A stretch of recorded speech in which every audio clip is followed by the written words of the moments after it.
जिला हरदा।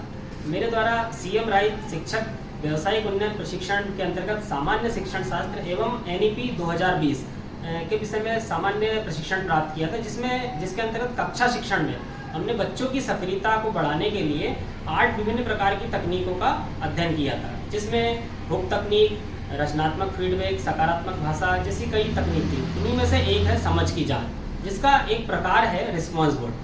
इसका हम कक्ष में अलग अलग स्तर पर हम बच्चों की समझ के लिए अलग अलग प्रकार से हम इसका उपयोग कर सकते हैं। हम इसका उपयोग कक्ष में किसी भी अवधारणा को पढ़ाने के पश्चात बच्चों में समझ की जांच कैसे की जाती है, इसका उपयोग इसके माध्यम से हम बच्चों की समझ की जांच को हम देख सकते हैं। तो आइए हम कक्षा में चलते हैं और देखते हैं इसका उपयोग हम कैसे करते हैं। बच्चों, क्या आपने रोटी देखी है? Yes sir. देखी है? Yes sir. सभी ने देखी है? Yes sir. कैसी होती है?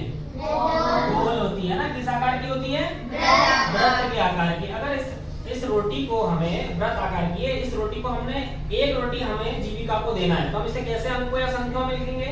एक है ना। इस प्रकार से हम लिखेंगे। और अगर हमें 2 देना हो तो कैसे लिखेंगे? 2।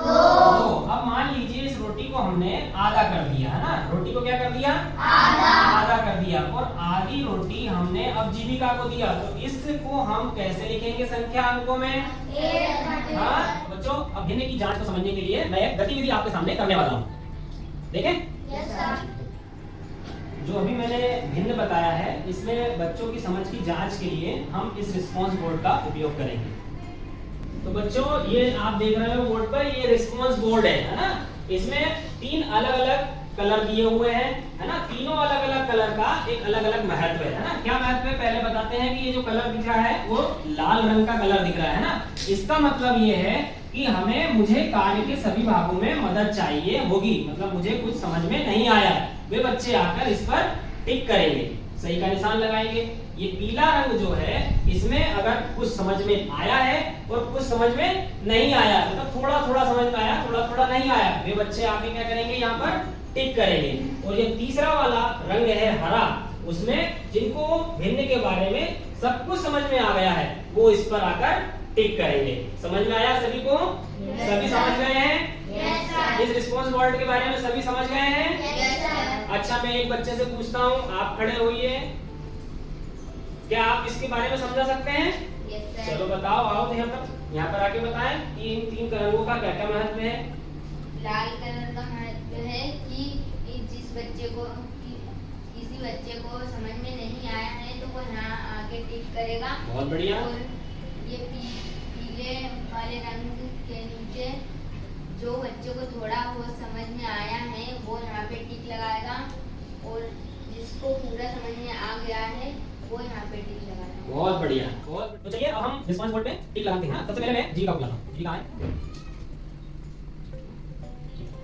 आगे आ जाओ, जाओ।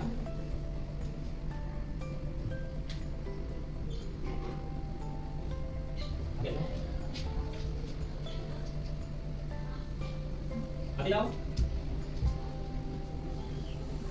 आगे इतना आओ,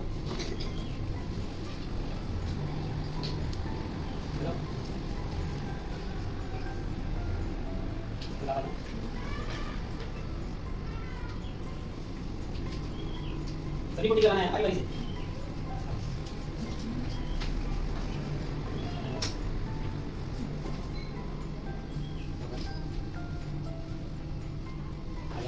अलग अलग चिन्हों के अलग अलग मतलब हैं, उन पर टिक लगाए हैं। तो यहाँ से हमें इस रिस्पांस बोर्ड से समझ की जांच जो बच्चों में किस प्रकार विकसित हुई है ये पता चलता है। जैसे मुझे कार्य के सभी भागों में मदद चाहिए होगी, मतलब किसी को बच्चे को कुछ समझ में नहीं आया, तो ऐसे बच्चे कितने हैं? 1 2 3 4 ऐसे बच्चे 4 हैं जिनको इस भिन्न की अवधारणा बिल्कुल भी स्पष्ट नहीं हुई है। और फिर जब हम अगले वाले रंग पे जाते हैं, येलो कलर का जो रंग है, इसमें भी ऐसे 4 बच्चे हैं जिनको अवधारणा कुछ स्पष्ट हुई है पर कुछ स्पष्ट नहीं हुई है। फिर जब हम इस लास्ट वाले कॉलम पे जाते हैं, जो कि हरे रंग का कलर दिया हुआ है, इसका मतलब है कि यह मैं कार्य स्वयं कर सकता हूँ, मतलब अवधारणा भिन्न की जो है वो बिल्कुल पूरी तरह से स्पष्ट हो चुकी है।